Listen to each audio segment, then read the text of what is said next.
Green's theorem relates this path integral to this double integral. It relates what's going on the inside, the region R, to what's going on across the boundary. Well, I want to kind of think in a different way. I want to kind of utilize this double integral to use the path integral to calculate the area of R. Since there's a connection between what's going on the inside and what's going on around, we can do that. And so if I look at this double integral, and I was able to produce a vector field where these partials had a difference of exactly 1, then this double integral would become 1 dA, which is just the area. So in those cases, area, this double integral, would equal the calculation here.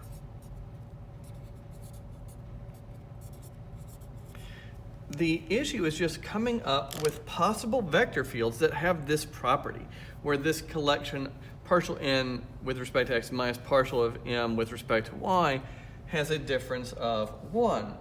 And I actually claim you could probably think up several possibilities right now. In fact, pause the video and try to come up with several different vector fields, all with this property, that the partial of n with respect to x minus the partial of m with respect to y is 1.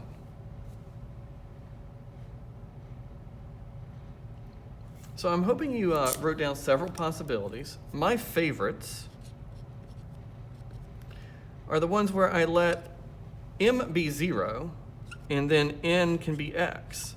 The partial of n with respect to x is 1. The partial of m with respect to y is 0, and those definitely have a difference of 1. The next possibility would be minus y, 0. For the same reasons, this partial would be minus 1, so I'm taking away a minus 1, so I get 1 on that second part, and then the partial of n with respect to x would be 0. And then the other one I like, and we'll think about today,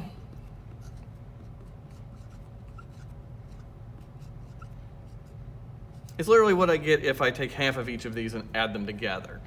And if I look at the partials, I'll get 1/2 plus 1/2, and that of course equals 1. And I think now you can think of all the different possibilities. You can kind of play around with it. It's like you're weighting the different parts of the field so that those partials all have a difference of 1. And now we can just look at what happens to this calculation. So there are going to be 3 possibilities here for area, thinking about this path integral around the boundary, which I should write here as C. Well, if I look at this first field, m is 0, so that part goes away, and that will just be the path integral around C of x dy.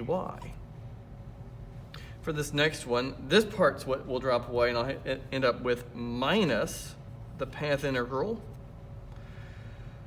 of y dx. And then finally, this last one,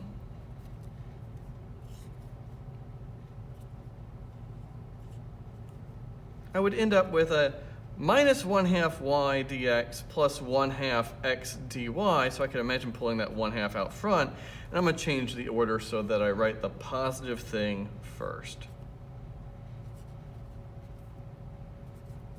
All 3 of these line integrals would calculate the area of the region that they contain.